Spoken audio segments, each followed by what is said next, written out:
Hello. Let me introduce myself. I'm Dr. Stephen Berman. Originally graduated with an electrical engineering degree. I have a master's degree from the George Washington University Medical Center, where I studied human physiology, graduated there 40 years ago. Additional PhD credits at the University of Kentucky's Medical Center, and then my doctorate in chiropractic from the Western States Chiropractic College in Portland, Oregon in 1984. Today I'm going to introduce chiropractic as I would to a new patient coming into the office.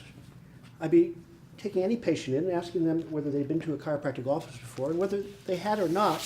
Because the services of chiropractor are very varied, I point out that many people have had chiropractic services for problems with the necks and back. I've heard about that.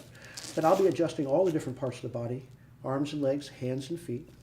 As a patient comes in here, I'm always thinking they may have things that are current, recent, on top of things that may have been lingering from unadjusted, unattended chiropractic issues that are lingering from childhood, or even as long ago, lingering from our first injury, which is really not a medical issue.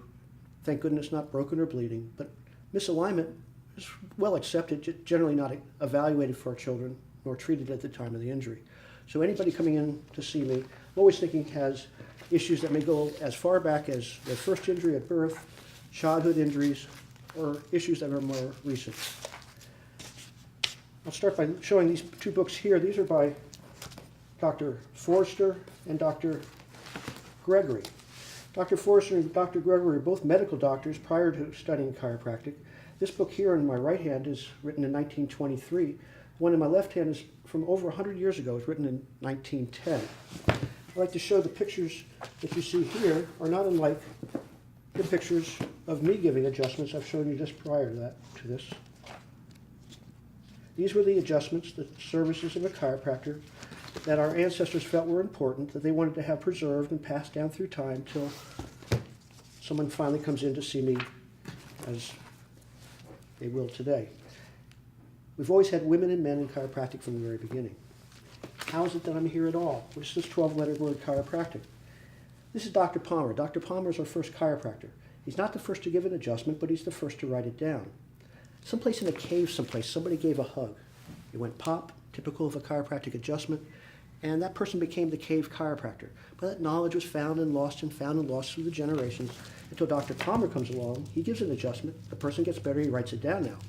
Gives another adjustment. The person gets better. He writes that down. He writes a book, opens a school. This is his wife and his son, one of our first entering classes. I'll paint a little picture. Dr. Palmer's living on the Mississippi River in 1895 in the city of Davenport, Iowa. So we have, at that time, riverboats going north and south, railroads going east and west. People are riding on the backs of horses in horses and buggies. Now, prior to 1895, many influences have already arrived in America from around the world about health and well-being, about how to help each other function better. With the railroads in 1860s and 1870s, well before Dr. Palmer in 1895, Asian healthcare arrives in America with the Asian railroad workers. From Europe, we have tractions and pills and potions, hot baths and cold baths. We have massages, we have drugs, we have surgeries.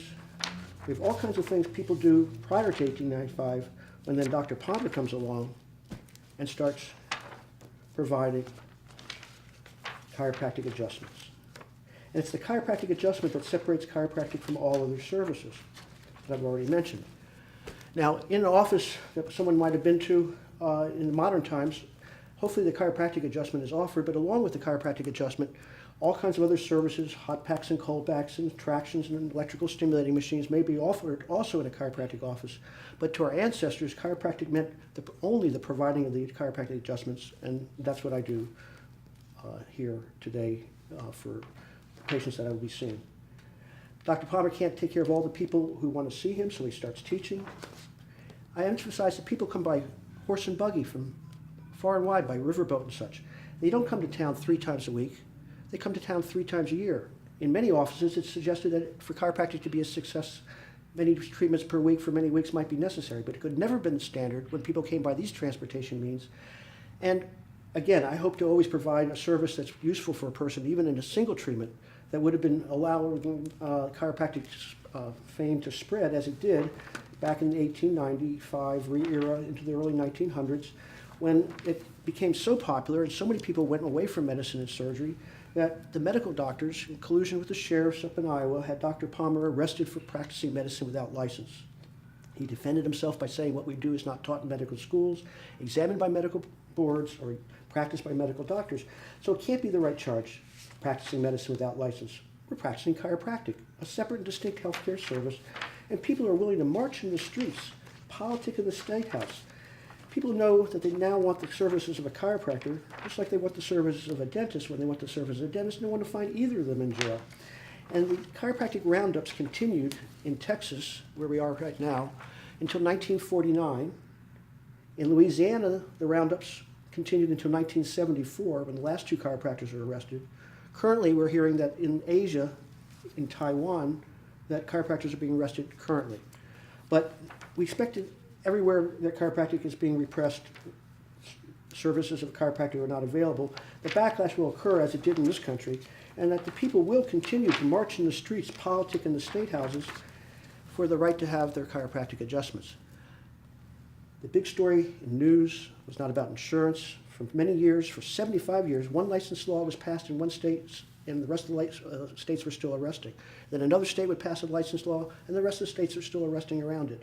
So for 75 years, it's a perennial story, lost to some of our family histories, or some of our ancestors who did go down and demand that every state house passes a license law, every governor signs that law, so that finally chiropractic is obtained in all the 50 states. But during this period of repression, we have not attracted the very best students to our chiropractic colleges. But for several generations, for many generations, over 100 years now, the very best students have not been encouraged to come to chiropractic colleges by their coaches and their counselors from their high schools and their colleges.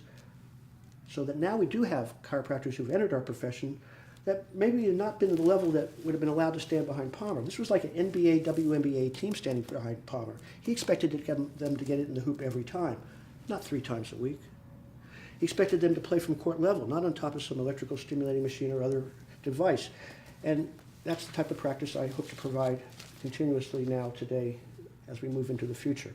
But that type of practice has been widely lost now, so that many chiropractic offices, trying their best, do feel that they need to have 3 times a week and use additional tools such as machines.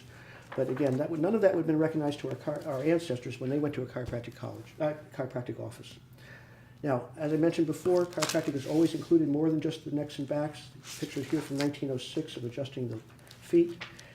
And all this went before me, and this march through time has been accompanied by chiropractors of both genders. As there's a place for everything in life for men and women, there was a place for the lady chiropractors in the jails also, as the chiropractic roundups were indiscriminate and took all the chiropractors into the jails. But the public demanded that male chiropractors as well as the female counterparts be both allowed to study chiropractic, take care of the patients that came to see them. These are all lady chiropractors. Now, I've shown you obstacles placed in front of chiropractic. When chiropractic has flourished, little known story is Dr. Spear's story. Dr. Spears writes this book in 1925.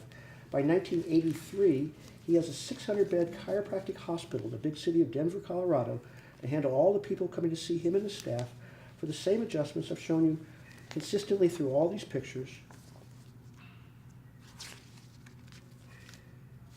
And only adjustments. And recognizing that the very first injury was, in fact, as early as these pictures in 1925, it was recognized our first injury is a misalignment and deserves attention. Now, take care of all kinds of people. This is a picture of Rose. Rose appears on this cover. She has her natural talents, as we all have our natural talents, but chiropractic problems would have gotten in the way of her expressing her natural talents. By giving Rose adjustments at critical times, she was always able to continue to express her natural talents.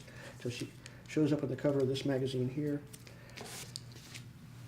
I like to say to anyone, I like to see what I can do to help get you onto cover of whatever magazine you'd like to be on, and dancing with whatever stars you'd like to dance with. So with that in mind, that is time to now turn to the patient and find out what brings him in to see me.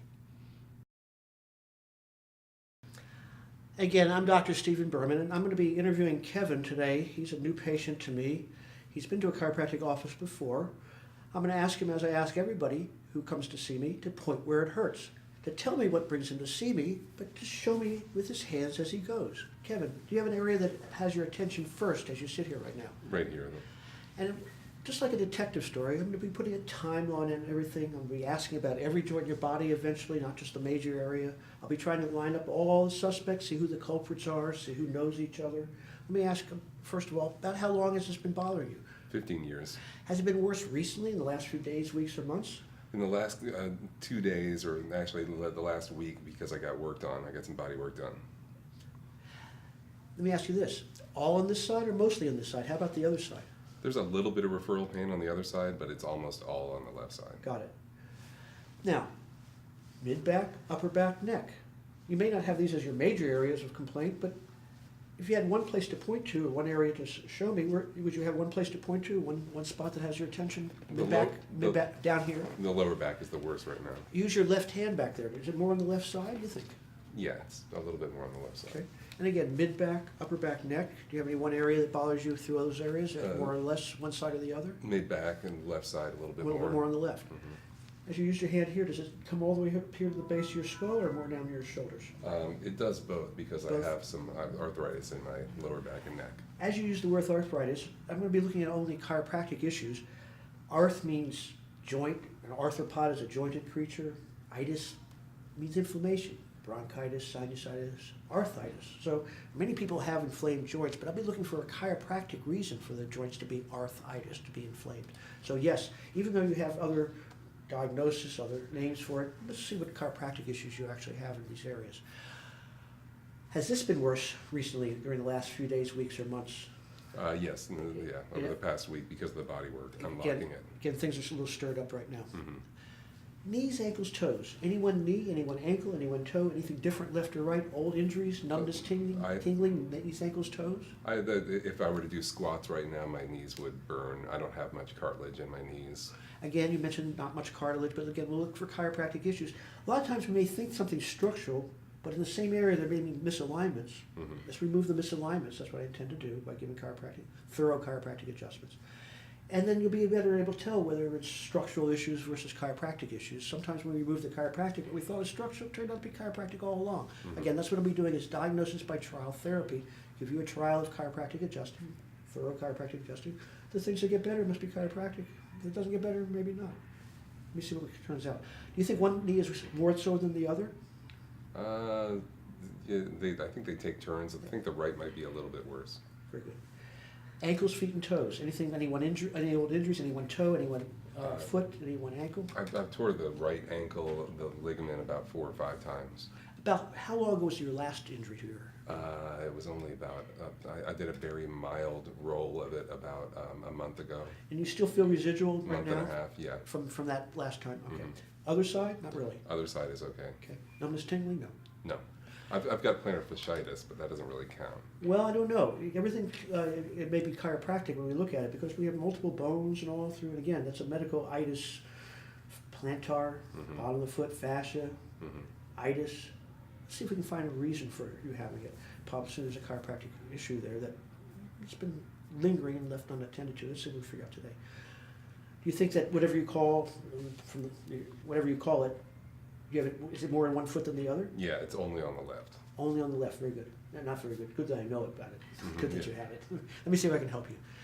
Shoulders, elbows, wrists, and fingers. Same kind of question. Anyone shoulder, anyone elbow, anyone wrist, any finger. I've torn both shoulder girdles like 4 or 5 times. Again, use the word tear, but again, we'll be looking for chiropractic issues in the same area that may explain maybe lingering issues. But as you point up here, do you think one side is different than the other, or more or less? The right side is worse than the left side. Okay. And again, has it been same kind of repetitive questions? Worse recently, last few weeks or months? Yeah, it's days? been worse recently because of the body work. Let me ask you to go down now to the elbows, wrists, and fingers. Anyone elbow, wrist, or finger? Numbness, tingling? Anything going on? Elbows, wrists, fingers? Yeah, I've got like carpal tunnel and tennis elbow type stuff. Type stuff. I like the word type stuff. Again, Yeah. we can try to figure out what chiropractic issues, and you'll be the first to know if something changes. Maybe it's been lingering in chiropractic all along. If it doesn't change, well, maybe not. But that's my intention, is to try to give you a chance to differentiate chiropractic from non-chiropractic issues by thorough chiropractic adjusting. Other elbow? Not really. Both elbows. Both elbows. Like One that. more than the other? You point to this one first. The left is worse, yeah. Let's get down here now. Wrists and fingers. Any one finger bother you more than any other, or anything going on I broke my left wrist in high school, and so I have a dormant ganglion cyst, so I just don't ever hyperextend it. Again, let's see if we can remove any irritation. Maybe there's been something there that's been misaligned, causing something to irritate, a cyst to form or something like this. Let's just see what happens. You'll be the first to know of any changes. Other side, not particularly. Just a little bit of carpal type Whatever stuff in the right. It's got not a it. big deal though. Numbness, tingling?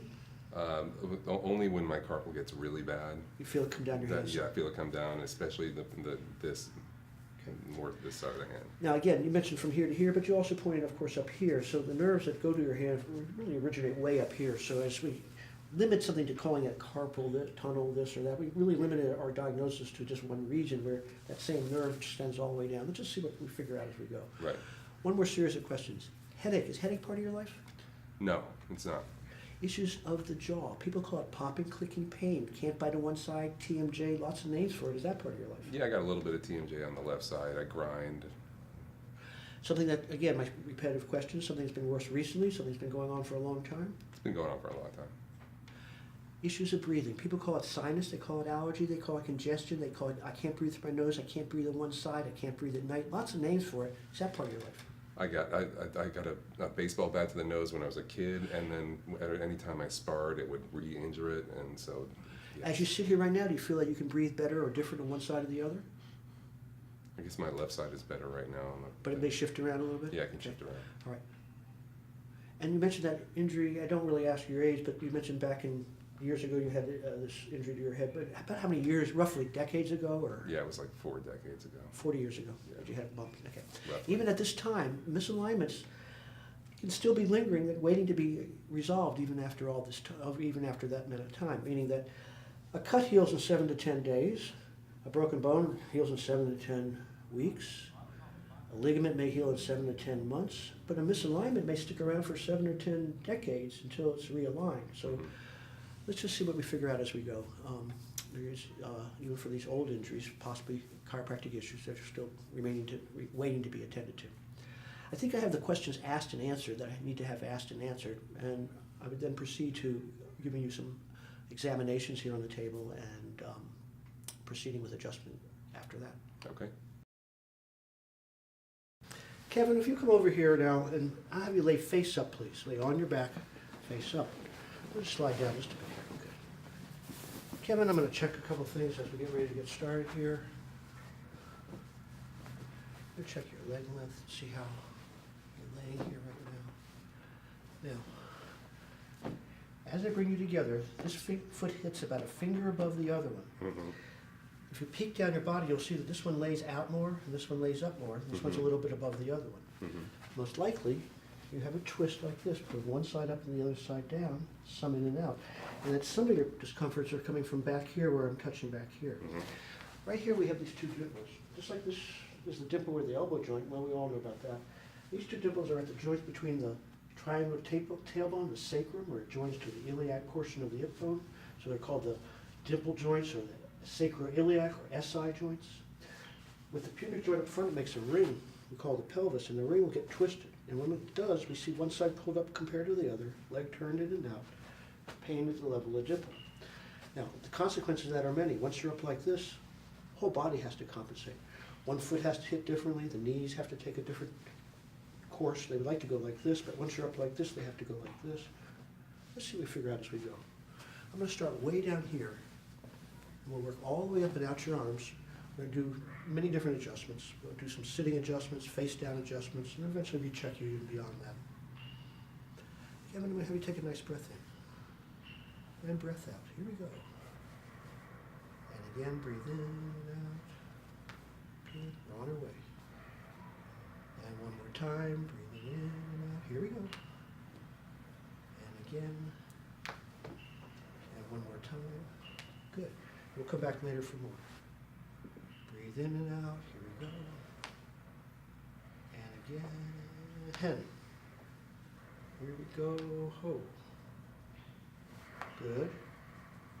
Good. One more time. Breathe in and out. 10 for 10. Very good. Now, cross your forefoot. And across your forefoot. I'm gonna have you take a hold of the top of the table above your head. Hold on to the headpiece way up here. Good. That's to keep you from coming down the table. Just hold on up there. I'm gonna swing you here. You may feel this all the way up. Breathe in, breathe out. Hold on. Oh yeah, big time. Bend your knee. Out like a flamingo.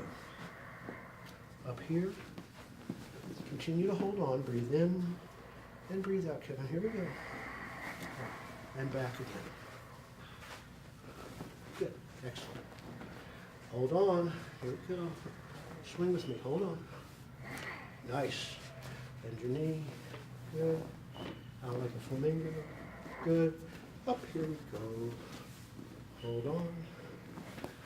Both knees up, please. I'm going to have you press my hands together. Squeeze me. Push. Let's check for the front of the pelvis. Hold me. Good. Drop this leg down. Come a half turn up in your hip like this. Yes. Now this one comes right to that sacroiliac area. Let me take your hands now. There we go. This brings that right into play now.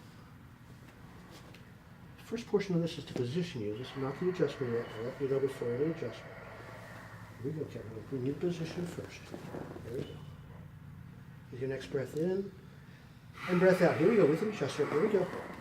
Yep, right on target. Nice. And back. And good. And smile. Yeah. Now you're allowed. All right, you felt it down there. Now, your heels are hitting equally now. The feet are starting to point more symmetrically in and out. You felt the popping down there. Mm-hmm. Okay. Bring this knee up. We're not done by any means. This is a good start, though. Here we go. We're going to go to the other direction. These are two adjustments are not really for one sacroiliac or the other. They're for both of them in this direction. The other one is that direction. So we'll see what happens. Breathe in, breathe out. One side, the other side, both or neither. Oh, yeah. All right. And again, just dropping them. Now we see, take a look down. Okay. And you've been feeling it all change up there. Again, you may have thought that you had things for, you have had things for a long time, but again, just to see what's chiropractic. All right, very good. What I'm going to do here is going to start working up from here now. I'm going to have you cross your arms like this. Hand on your shoulder, hand on the tip of your, on your side. There. Lift up your head here. Good. Drop your head back. What we're going to do here is going to start at the top, look down. Breathe in. Here we go. Breathe out. Here we go. Yep. Again. Yes, sir. Oh, yeah. And rest yourself. And smile as always. I say that the smile knows before the brain. The joints talk straight to the smile. The brain learns later on that everything is as good as the smile knows it is already. All right, very good. Let's do this side, from this direction now. Lift up your head, drop your head back. Good. From the top down. Here we go. Won't be like the first time. A lot of it's already done. There's some more though. We wouldn't want to miss a single one. It's like pebbles in a shoe. Only right number is 0. See if we can figure everyone out for you here. Get everything taken care of. Now, that's for the mid back to lower. Let's go to the very top of the upper thoracic ribs. Here we go. And all their connections. Good. And we'll go this way. That's fine. And here we sort of pointed to up in here before. Breathe in. Let's see what we discover. Here we go. And not a lot with that one, but we're going to come back later and check for more. Now, let's see what we find in the upper ribs. If you lift up your head here and drop my hands. There we go. The first part of this is to check first with my fingertips, looking for the places most likely to still need adjustment, Kevin. Now likely we're going to find some about there, and then way up here. One a little bit lower, one a little higher. If you've had this twist for any length of time, it had to zigzag, zigzag until it finally zigs and zags. Let's start with zig. This part is, again, positioning, not your adjustment. We're going to position first. Still going to position you more. Back around. And we'll pause.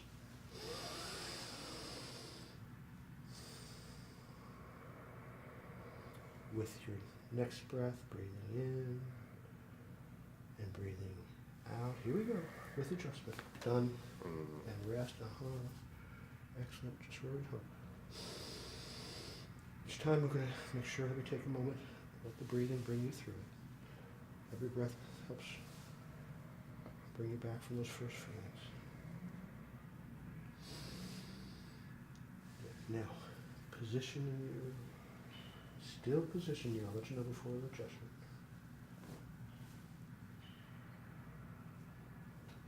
With adjustment now, breathe in and out. We go. Here we go.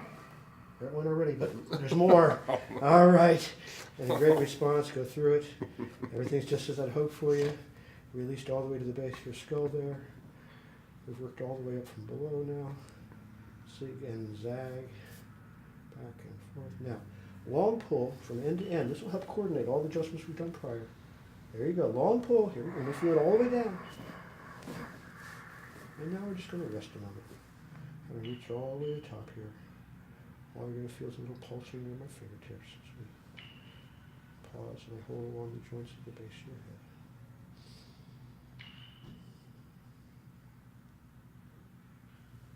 And around your face.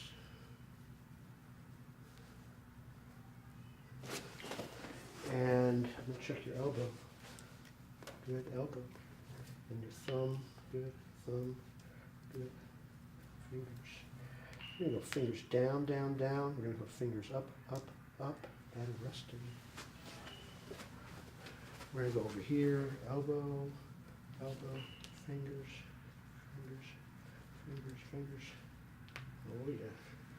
Here we go. Here, here, here, here. Bring both arms above your head, way up tall. This is for your ribs and your sternum next. Here we go. Breathe in.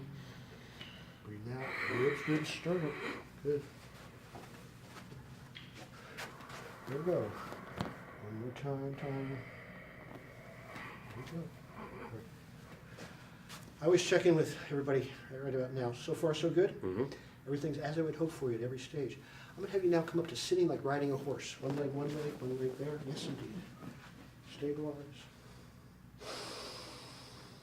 Mm-hmm. We're going to be checking everything again. I see you're checking yourself a little bit. But we're not. We got more to do, though. Let's see where we end up. Back to your hands like this. This is for your shoulder, your collarbones from the shoulders to the sternum. Shoulders rise up to your cheeks. Way out. Breathe in and out. We go. There it went. Big time. Click. Bring your arms above your head. Turn them backwards again. Both of them. Yes, indeed. One more time. Diver, diver. Drop them down. Here we go. Back to your hands. Back to your hands. Clapping seal position. Shoulders to your cheeks. Good. Much better. Arm above your head. Back to your hands. Way up tall. Good. We're going to go right into a windmill now, like this. Now, you're going to bend a little at the waist here. That's it. This one's going to coordinate now in a twist from shoulder down to pelvis. Breathe in, breathe out, shoulder, big twist. Sorry. You're perfect. Excellent. First time on this dance floor here. You're doing great. Here we go. Over this way. Drop your head here. Bend forward here. Breathe in. Big twist. Oh, it went. That was good. That's what it's supposed to do. Nicely, nicely. Here we go. Now, if you'll turn over like face down, face in the face place here, and get these papers down. Face in the face place. Arms on the arm pads. There you go. Good. And ankle on the ankle pillow. Lift up your ankles and drop. All right, what I'm going to be doing here, Kevin, is going through everything again. This will help enhance the adjustments we've already done. We'll be looking for more areas that still need adjusting. Have you take a nice breath in. Here we go. Toes. We've already done all these before, but again, a lot of that popping in your feet. Earlier you talked about various issues at the bottom of your feet, but we're going to look for chiropractic issues and see how much response you have in all different areas. Once you have thorough chiropractic adjusting, you'll be able to sort out this thing, this from that, maybe better than you have been. There we go. There we go. Mid-body. There we go. Mid-body. Good. And again. Mid-body. That's it. You keep it going. Keep it breathing. Oh, it popped. You know it. All right. Now, once this is off here, oftentimes this is off because they go back and forth. And so We've been twisted one way, oftentimes we're twisted there, so great. This one's a double handspell on both sides. Breathe in, breathe out. Here we go. Nice. Across the top, when you're ready, breathe in, breathe out. Over here we go. Good. One more time. Over here we go. Could be here still. Right there. Now, I'm going to take the bottom pillow. I'm going to have you come up to sitting like riding a horse, please. Sit up. Just push back until you not pull back until you hit my hand. Come back till you hit my hand. On, one more. Here, there. And pause. Good. And right there. Now, this one here, I'm going to take this hand here, please, to this shoulder. The other one underneath here, under. Lift up your elbows. This is another twist that goes from end to end. Let's see what else we may find. Drop your head here. That's good. And you're bending a little at the waist here. That's perfect. Breathe in. Big spiral from shoulder to pelvis. Here. Excellent. And this hand. Go this way. Again, shoulder to pelvis. Oh, it moved. Oh, you know it. Right here. Right at the level of the 12th rib. Right where the diaphragm attaches. But again, as the pelvis moves like this, the 12th rib goes. And so oftentimes we've been stuck. And then everywhere else as it zigzags its way through the body. Now, one more time, I'm going to have you bring your arms above you, back to your hands together. And that's a complete set of adjustments. Here, we'll finish it with this one too. And now after this, I would do some rechecks. But that's our first run through everything.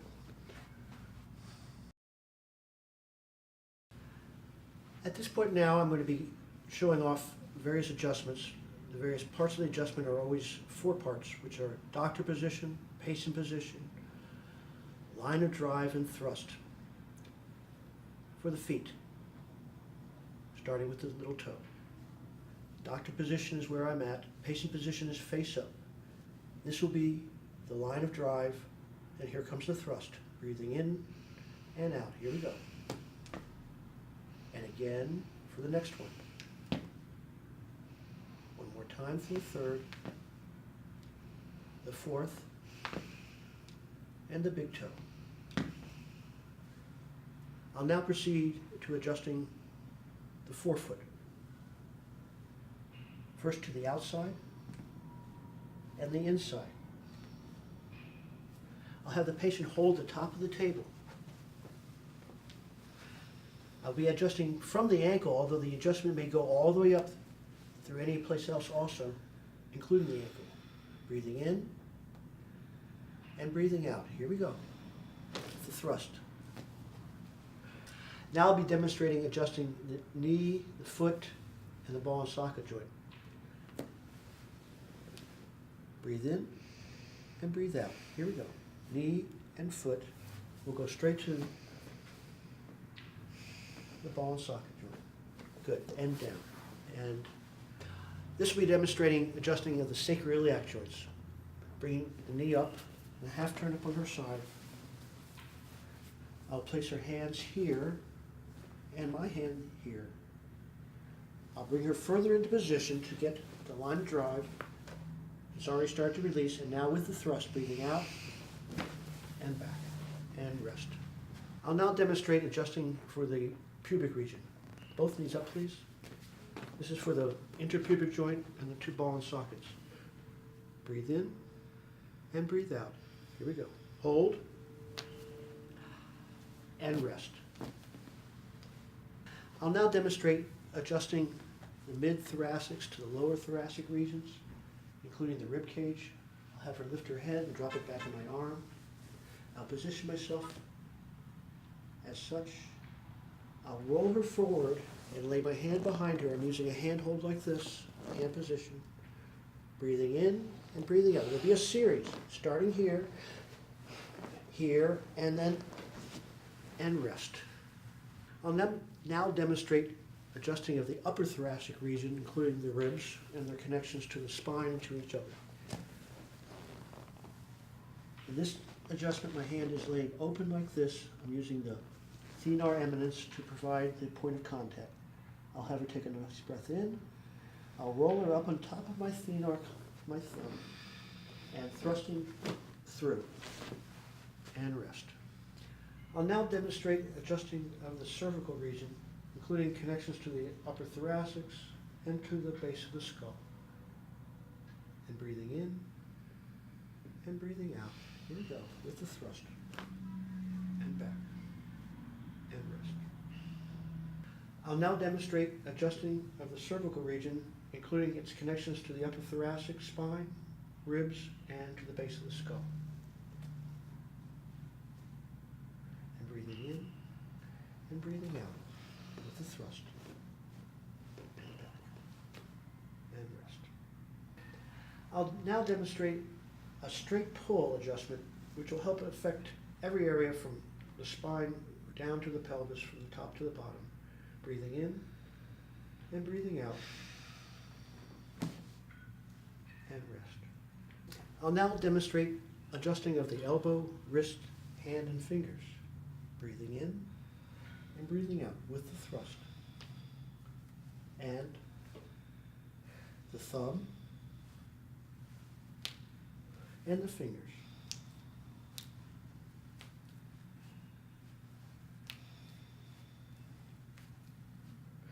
Down, down, down, and down. Up and in, up and in, up and in, up and in, and rest. I'll now demonstrate adjusting of the ribs and sternum.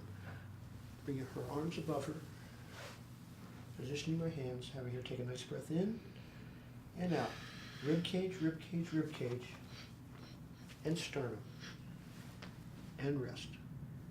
I'll now demonstrate an adjustment that's a coordinating adjustment. It's going to go from her shoulder all the way to her pelvis to coordinate all the adjustments we've been doing from end to end. I'll have her put her arm over her leg. Her other arm will drape loosely over mine, having her bend a little bit forward from the waist because it's a spiraling motion that we're making. This is the position that we'll start from, then the thrust, breathing in and breathing out. Raising the shoulder and thrust and rest. I'll now demonstrate adjusting from the of the collarbones as they joint to the sternum and to the acromion of the scapula at the shoulder. I'll have her take her arms and turn in like this, raising shoulders up, breathing in and breathing out with the thrust. I'll now have her bring her arms above her, and again, breathing in and breathing out with the thrust, and down and rest. I'll now demonstrate face down adjusting of the foot, knee, and ankle. I'll have you take a nice breath in and breath out. Here we go. Knee, ankle, and foot, and rest. I'll now demonstrate face down adjusting of the thoracic region, including the ribs and their connections to each other in the spine. Breathing in and breathing out. Here we go. Thrusting, thrusting, and thrusting, and rest. I'll now demonstrate face down adjusting of the thoracic spine bilaterally. Breathe in, breathe out. Here we go. Thrust, thrust, there it goes. Thrust, yes, and rest. I'll now demonstrate adjusting of the cervical-thoracic region from the upper cervical all the way to the base of the skull. Breathing in and breathing out. Over like this we go. Here we go. Thrusting. And relax. I'll now demonstrate a sitting adjustment that will be useful for the shoulder all the way down to the pelvis in a twisting motion. I'll demonstrate it both to the left and to the right. I'll have her take her arm and bring it to her shoulder, the other one underneath the other elbow. Lifting both elbows, I'll come through here to take a hold here. I'll walk around, step around, have her drop into a spiraling position, and taking a breath in. There we go, and with adjustment, and release. I'll now go from the other side, here, under the other one, lift up both. Again, I'll step around, walk around, have her bend a little bit from the waist, bring into a spiral, breathing in, with a thrust, here we are, and it release. And pause. And rest. I'll now demonstrate some sitting adjustments for the cervical thoracic region and all the way to the base of the skull. I'll have her drop her head over to my hand, and breathing in and breathing out with a thrust. I'll now reposition. I'll have her drop her ear to the side, and breathing in and breathing out with a thrust. And I'll position her here, back around my hand. I'll have her take a nice breath in and out, and again with the thrust. And rest. I'll now demonstrate sitting adjustments for the cervical thoracic region, neck and shoulder, all the way to the base of the skull and all their connections. We'll start with having her drop her head to her side, breathing in and breathing out. Here we go. With the thrust. I'll now have her bring her ear to the shoulder, breathing in and out with a thrust. And now, one more time, I'll have her drop her head back against my hands, breathing in and breathing out with a thrust. And rest. I'll now demonstrate adjusting of the cervical region from the occiput to the thoracics and all their connections. We'll start with breathing in. She'll drop her head to my hand, and I'll finish with a thrust. I'll have her come the other direction, dropping to my hand, finishing with the thrust. I'll have her drop her ear to her shoulder, and again, breathing in and out with the thrust. I'll have her drop her ear to her shoulder, again with the thrust. One more series. I'll have her drop against my hand back here, and breathing in. And one more time, breathing in and out. Here we go. And rest. I now will demonstrate adjusting the toes.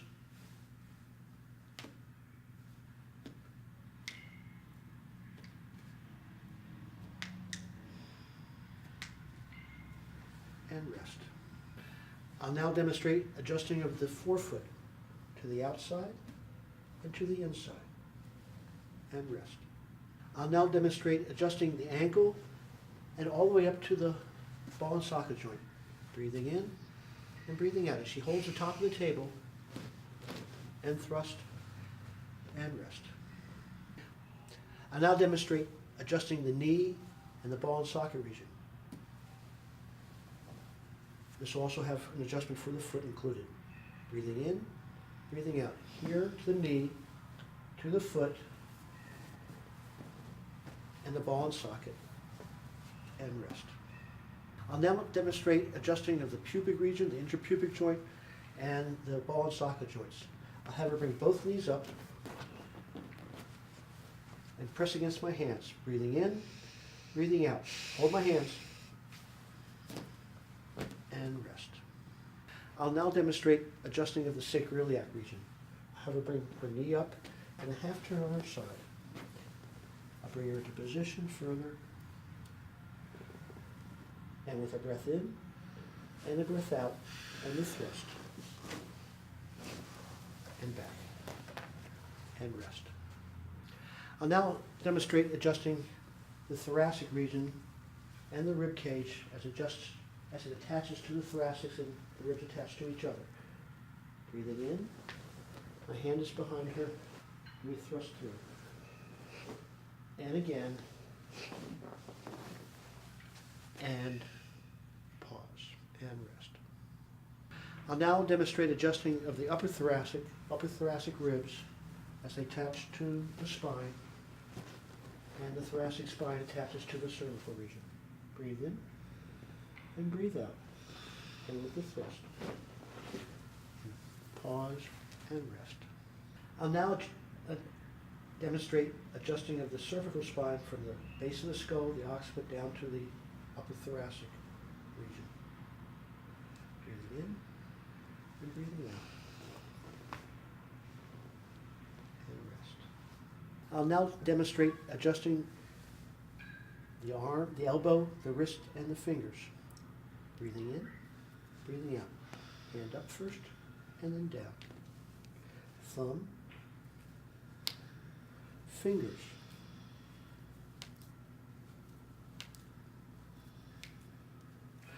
down, down, down, and down, up, up, up, and rest. I'll now demonstrate adjusting of the ribs and their connections to the sternum. Breathe in and breathe out.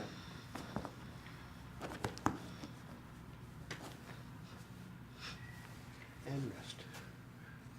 I'll now demonstrate a sitting adjustment that will include from her shoulder to her pelvis and all the way through the rib cage in between and the thoracic regions. I have a drape her arm over my arm and bend slightly forward from the waist. I'm going to take a nice breath in and breath out. We'll start with the shoulder, there it goes, and a twist, including down into the rib cage. And pause. I'll now demonstrate a face-down adjustment for the upper back, the cervicals, all the way to the occiput. Breathe in, breathe out. Here we go with the thrust. And back. I'll now demonstrate adjusting through the mid-body. Breathe in, breathe out, including the thoracics and the ribs and their attachments to each other, and rest. I'll now demonstrate adjusting of the knee, the ankle, and the foot in a face-down position. Breathing in and breathing out. Here we go. Knee, ankle, and foot, and rest. I will now demonstrate adjusting of the joints of the head and face using a balloon-assisted chiropractic adjustment technique. I'll position the patient like with any adjustment. We start with positioning. Like positioning my hands, I'll be positioning the aid to give him the adjustment. She may feel some unusual touching feelings back in there. I'll encourage her to have her hands here, and I'll have her take a breath in and hold her breath. At that time, I will close the valve and release. There's a big one. And pause. I will now demonstrate adjusting the joints of the head and face using a balloon-assisted chiropractic adjustment on the left side. I'll have her take a nice breath in and position the balloon like positioning my hands for any other adjustment. We use the balloon to position there. As she takes a breath in and holds, in and hold, I'll close the valve and squeeze and release and rest. Again, I'm Dr. Stephen Berman. I'm going to be reviewing a paper that I wrote in 1990 titled Skull Dysfunction, subtitled A Skull-like Model to Explain Headache and Facial Pain, Birth Molding and Obstetric Trauma, Skull Joint Pathology and the Need for Treatment, and also a subtitle Skull Joint Treatment Using a Nasal Balloon Device. This paper was published in part in an article in the Journal of Craniomandibular Practice, July 1991, Volume 9, Number 3, starting on page 268. A review of my paper here is by a dentist and a chiropractor, Dr.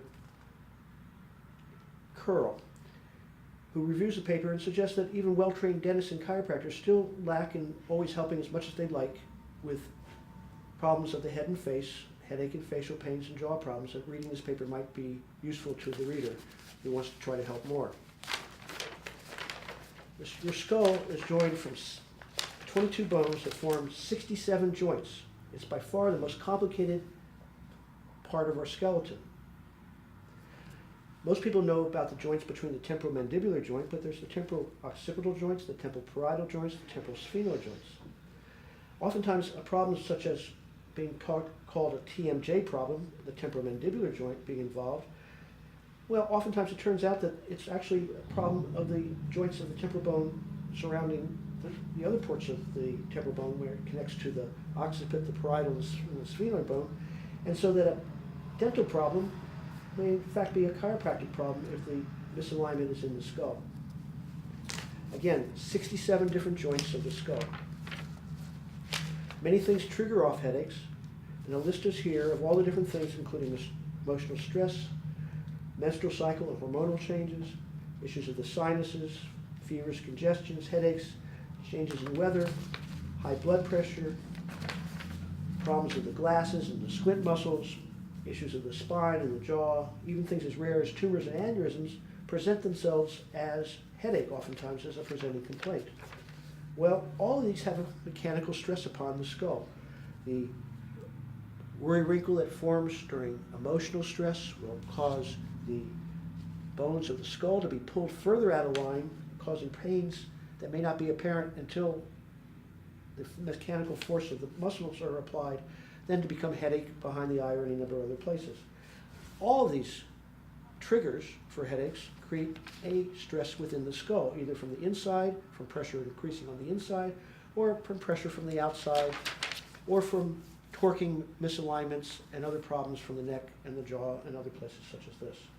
So to simplify then how headache forms, we see that many things are triggers, and most of the attention is usually placed to the trigger, but the common pain comes from mechanical stress in the joints, because no matter what the trigger is, the person points to the same place, regardless if they think it's an emotional problem, hormonal problem, eye strain problem. Regardless, the headache is the common denominator, so that all these triggers create mechanical stresses on the skull's joints.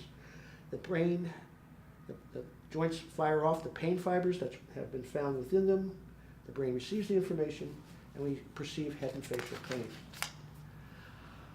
Well, the first injury is in fact our birth injury.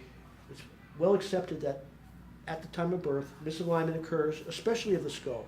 Sometimes it's called cone head or stork marks, or any number of ways to describe what in fact is a life-threatening injury to the skull that has left misalignments throughout, oftentimes to linger through life. So again, early attention to the problems of the head and face and the skull need to be attended from the very beginning, attended to from the beginning. Treatment of the skull has gone through an evolution of working from the outside. We see here wiggling on the skull. Working from the outside again, here we see thrusting on the skull. But what we realize is that when we thrust from the outside, what we're doing is pushing together what already may have been jammed from birth and on from the outside in. So in the 1920s, this is a picture from the 1940s, but from the 1920s, chiropractors started using finger technique to try to get back to open up the bones and joints of the head and face. But it would always fail because we didn't have the right tool to help the baby, and even with the adult, the finger was too big.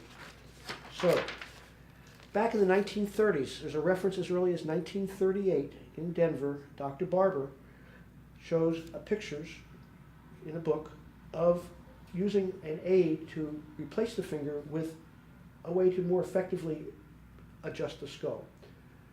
This little pump from a blood pressure cuff, this little balloon. Oftentimes we use a finger cut to attach to the pump to create a system by which, when this is squeezed, this opens up.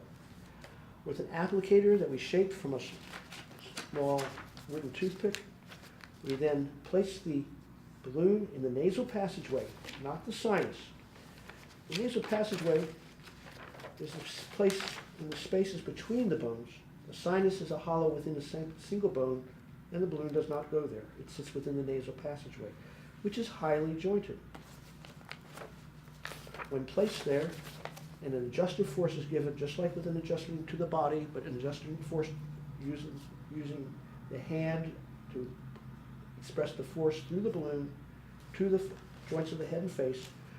Now pushing from the inside out in that line of drive for the first time, we are able to then accomplish true chiropractic adjustments accompanied with the same sounds, the cracking sounds that are oftentimes accompanying other adjustments.